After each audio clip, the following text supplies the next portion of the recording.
자, 어게인 지저스, 다시 예수 그리스도의 이름으로 가정의 계절 이 5월에 여러분들 집집마다 주님이 주시는 평안과 은혜가 가득하기를 축복합니다. 가정은 우리가 살아가는 가장 작은 사회입니다. 자, 그래서 가정이 행복하면 사회 전체가 행복해지는 겁니다. 자, 그리고 또한 이 가정은 우리에게 가장 작은 교회이기도 하죠. 그래서 여러분들 가정이 은혜로우면 우리 교회 전체가 은혜롭게 되는 겁니다.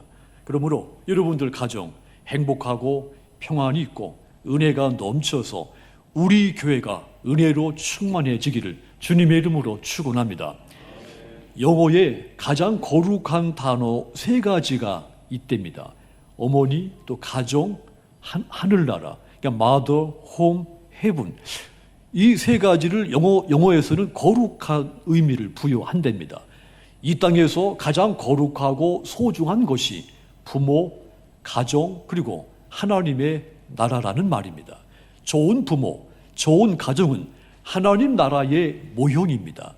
누구에게나 가정은 있습니다. 부모나 가정이 없이 태어난 사람은 없습니다. 자, 그런데 현대 세계는 집은 있는데 가정이 없는 사람이 많습니다. 이것이 또 우리 사회의 문제이기도 하죠. 이 시대는 가족 관계가 많이 흔들리는 그런 시대입니다. 많은 사람들이 가정보다는 자신의 사적이고 개인적인 행복, 또 그 꿈을 이루는 성공, 이런 것이 더 우선이라고 생각하기 때문이죠. 지금이야말로 가정 위기의 시대라 할 수 있습니다. 그렇다면 왜 가장 안정되고 가장 평안해야 할 가정에 왜 이런 위기가 찾아왔습니까? 가정 안에 진정한 보화를, 진정한 보배를 잃어버렸기 때문입니다. 세계에서 최고의 보석은 45캐럴 호프 다이아몬드로 알려졌죠. 그 추정가가 2천억 원 정도 되는 것으로 말합니다. 가장 비싼 보석이죠. 하지만 여러분, 이 호프 다이아몬드를 소유했던 사람들마다 다 비극적인 종말을, 치유를 맞이했습니다. 희망이라는 뜻, 호프 다이아몬드. 그런데 이 다이아몬드를 소유했던 사람들, 희망이 아니라 절망을 안겨준 겁니다. 눈에 보이는 금이나 은이나 재물, 자, 그 어떤 보화도 저와 여러분들을 진정으로 행복하게 만들어줄 수가 없다는 뜻입니다. 우리는 세상이 말하는 보배를 찾아다니든지 아니면 성경이 말하는 이 보배를 찾든지 둘 중에 하나를 선택을 해야 됩니다. 이 둘은 함께 소유할 수가 없는 것입니다. 오늘 본문 갈라디아서 6장 8절에 보시면 자기의 육체를 위하여 심는 자는 육체로부터 썩어질 것을 거두고 성령을 위하여 심는 자는 성령으로부터 영생을 거두리라 그랬습니다. 자, 이 말씀 속에 나타나 있는 대로 저와 여러분들은 썩어질 것을 선택하든지 영원한 생명을 선택하든지 하나를 선택을 해야 되는 겁니다. 사도 베드로가 교인 성도들에게 편지를 쓰면서 성도들을 가리켜서 보배로운 믿음을 가진 사람들, 그렇게 불렀습니다. 오늘 본문 베드로후서 1장 1절을 다시 보시면 예수 그리스도의 종이며 사도인 시몬 베드로는 우리 하나님과 구주 예수 그리스도의 의를 힘입어 동일하게 보배로운 믿음을 우리와 함께 받은 자들에게 편지하노니 그랬습니다. 예수 그리스도를 믿는 그 믿음이 보배라고 했습니다. 예수를 믿는 믿음만이 인간을 죄로 인한 심판에서 구원하고 죽음의 재앙과 저주를 받지 않게 만들어주고 영원한 하나님 나라에서 영생하도록 만들어주기 때문에 예수 믿는 이 믿음만이 보배인 것입니다. 그래서 예수를 믿는 이 보배로운 믿음, 이 세상의 그 어떤 것과도 비교할 수도 없고 바꿀 수도 없는 가장 귀중한 것입니다. 고린도후서 4장 7절 보시면 우리가 이 보배를 질그릇에 가졌으니 이는 심히 큰 능력은 하나님께 있고 우리에게 있지 아니함을 알게 하려 함이라. 질그릇 같은 저와 여러분의 육체에 보배를 주셨다 했습니다. 이 보배를 가진 사람들, 하나님의 능력을 힘입어 생명력 있게 살아갑니다. 그런데 여러분, 보배가 보배로서 가치를 지니게 하려면 그것을 가진 사람이 보배를 알아보는 눈이 있어야 됩니다. 보배가 보배인 것을 깨닫게 됐을 때 그 보배가 가치가 있는 겁니다. 옛날 아프리카에서는 다이아몬드를 가지고 구슬치기 놀이를 했다고 합니다. 구슬치기로 할 정도면 다이아몬드는 보물이 아닌 겁니다.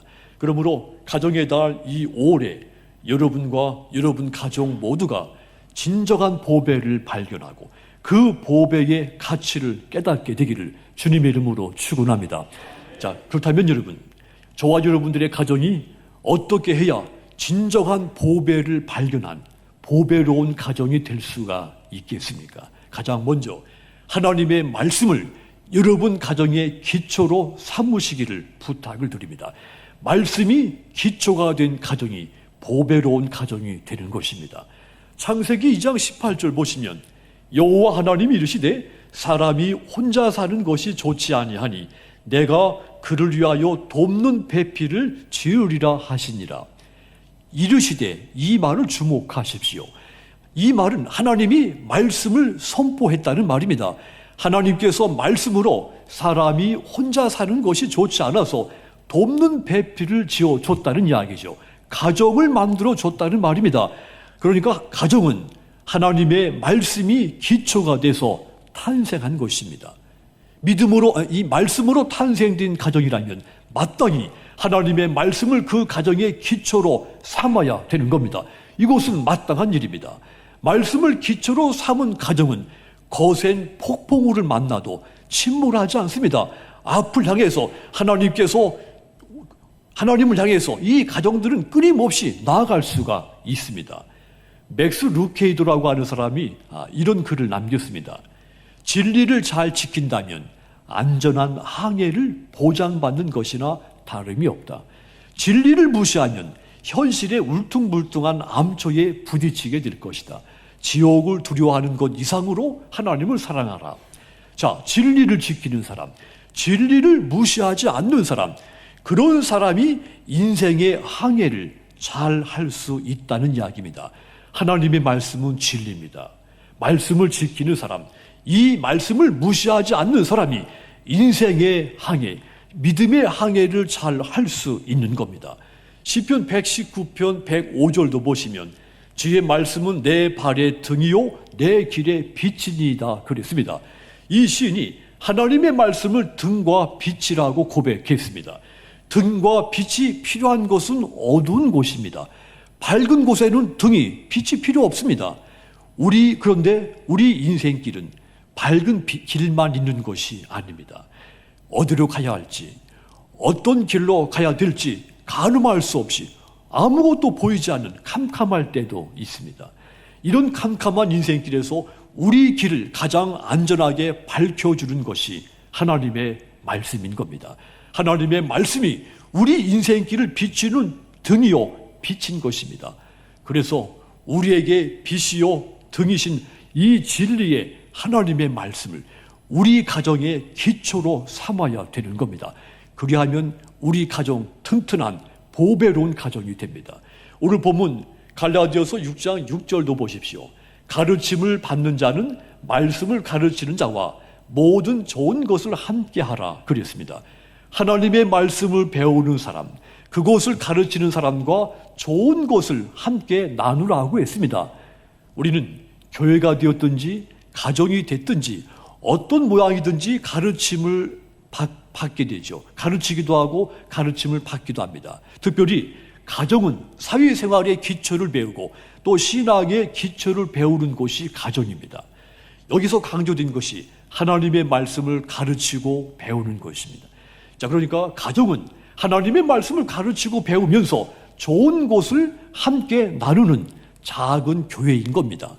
남편과 아내가, 부모와 자녀, 또 자녀와 자녀들이 서로 이 말씀을 가르치고 배워야 되는 겁니다. 그런 가정이 말씀의 기초 위에 든든히 선 보배로운 가정이 되는 것입니다. 성경에서 가장 나쁜 가정의 예를 들 때마다 엘리 제사장의 가정 이야기가 빠지지 않습니다. 성경은 엘리의 아들들은 불량자다 그랬습니다. 이 엘리의 아들들은 불량자, 이 말 히브리 원어 말로 보면 벨리알의 아들들, 그런 말입니다. 벨리알, 마귀라는 뜻입니다. 엘리의 아들들, 아버지가 제사장인데 그 아들들이 마귀의 자식들이라는 뜻입니다. 제사장의 가정으로서 엘리의 가정이 가장 보배로운 가정이 되어야 할 것인데 반대로 가장 악한 나쁜 가정이 됐다는 이야기입니다. 최근 정부 통계에 따르면 위기의 가정들이 점점 늘어나고 있는 것으로 나타났죠. 3년 전이죠. 2019년 통계 보면 46%의 가정이 두 가정 중에 한 가정인 겁니다. 가족 위기의 경험을 한 것으로 드러났습니다. 경제적인 문제로 위기를 맞았든지, 이 부부 간의 문제든지, 자녀의 문제든지, 아니면 이웃 간의 문제든지, 어떤 것이든지 가족 간의 이 가족의 위기를 경험한 것으로 두 집의 한 집꼴로 말이죠. 하지만 여러분, 가정에서 일어나는 모든 문제의 답은 성경 속에 있습니다. 그래서 가정은 성경 말씀이 기초가 되어야 합니다. 제임스 톰스라는 사람이 가정에서 마땅히 가르쳐야 할 5가지 교훈이 있다고 주장했습니다.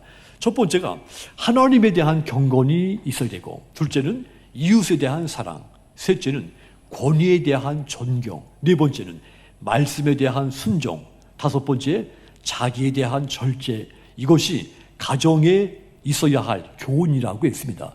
네 번째, 말씀에 대한 순종을 저는 강조하고 싶습니다. 보배로운 가정이 되려면 하나님의 말씀이 그 가정의 기초가 되어야 하는 겁니다.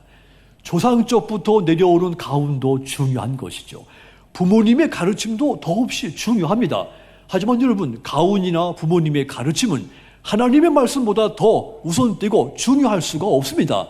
왜냐하면 가훈이나 부모의 가르침은 시대 상황에 따라서 끊임없이 바뀌기 때문이죠.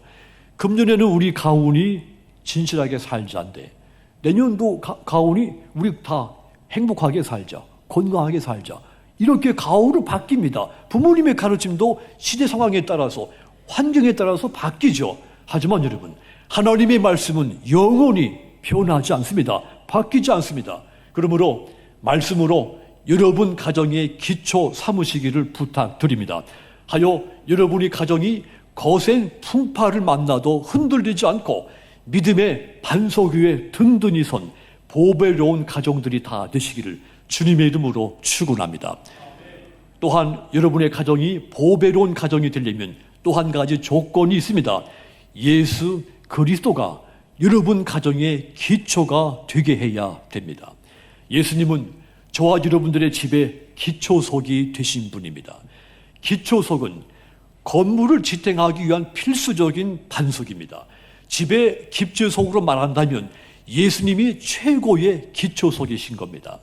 여러분은 예수님은 이 집의 머리시며 식사 때마다 보이지 않는 손님이시며 모든 대화에 말없이 듣는 이시라. 아마 이 내용이 적혀있는 성화를 많이 봤을 겁니다.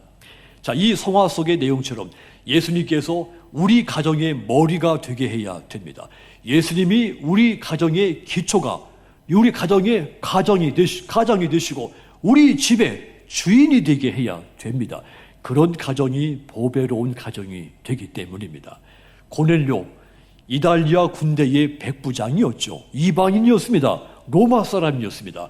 이방인으로서 예수님을 가장 먼저 영접하고 구원받은 사람이 됐죠. 자, 이 백부장 고넬료의 가정이 보배로운 가정이 됩니다.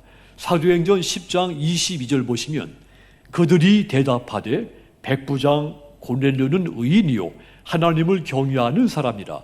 유대 온 족속이 칭찬하더니 그가 거룩한 천사의 지시를 받아 당신을 그 집으로 청하여 말을 들으려 하느니라 그랬습니다. 고넬료가 경건한 사람으로 하나님을 경외했다 했죠. 자, 어떻게 이 이방인의 가정이 구원을 받게 됐으며 어떻게 이 이방인의 가정이 보배로운 가정이 될 수가 있었겠습니까? 사도행전 10장 33절이 그 근거가 되는 설명입니다. 거기 보시면 내가 곧 당신에게 사람을 보내었는데 오셨으니 잘하였나이다. 이제 우리는 주께서 당신에게 명하신 모든 것을 듣고자 하여 다 하나님 앞에 있나이다. 그랬습니다. 주 예수 그리스도께서 당신에게 하라고 명령하신 모든 말씀 들으려고 우리 모두가 지금 하나님 앞에 모였다고 말한 겁니다. 하나님을 경외했던 이 고넬료, 하나님의 아들 예수님에 대해 듣기 위해서 온 가족들을 불러 지금 한자리에 모아 놓은 겁니다. 하나님은 예수 그리스도를 사모하는 그의 가정에 놀라운 구원의 선물을 주셨습니다. 이 고넬료의 가정이 예수님을 기초로 삼은 가정이 되었다는 뜻입니다. 해서 그의 가정이 이방인 가운데서 참으로 보배로운 가정으로 우뚝 세워지게 된 겁니다. 바울이 유럽으로 가서 복음을 전파할 때 가장 먼저 예수 그리스도를 믿은 사람이 루디아입니다. 루디아는 첫 번째 유럽의 성도가 되죠.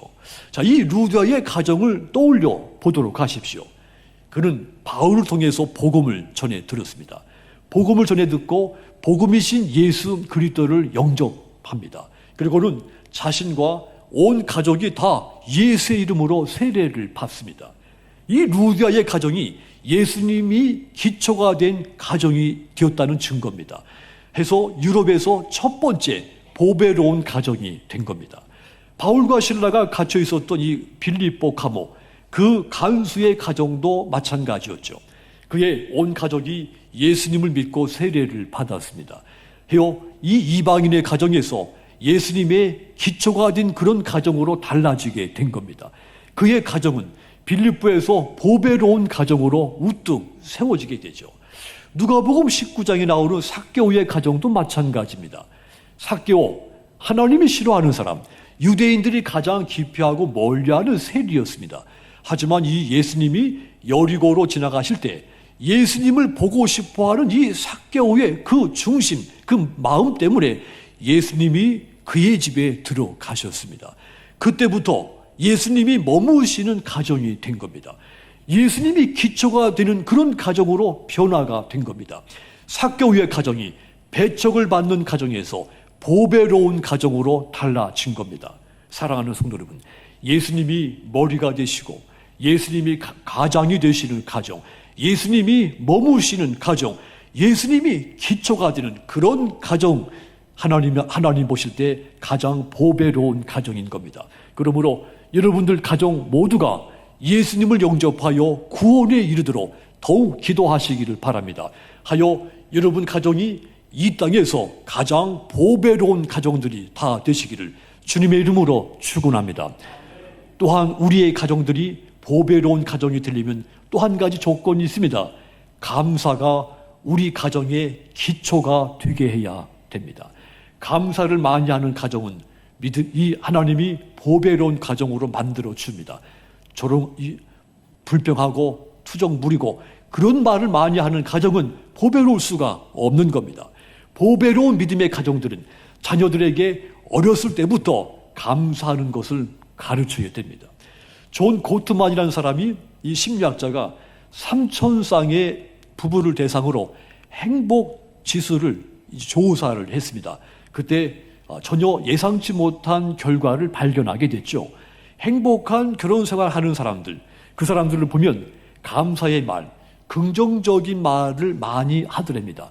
부정적인 말, 불평, 원망하는 말보다 감사하는 말을 무려 5배 더 많이 하더라는 것을 발견한 겁니다. 반대로 이혼한 가정들을 보니까 이 긍정적인 말보다 부정적인 말을 40% 이상 더 많이 하고 살더랍니다.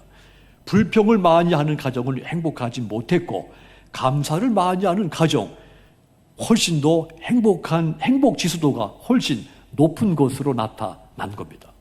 그러므로 여러분, 가족들을 보실 때마다 감사하십시오. 이 남자가 내 남편인 것을 감사하시고, 이 여자가 내 아내인 것을 감사하십시오.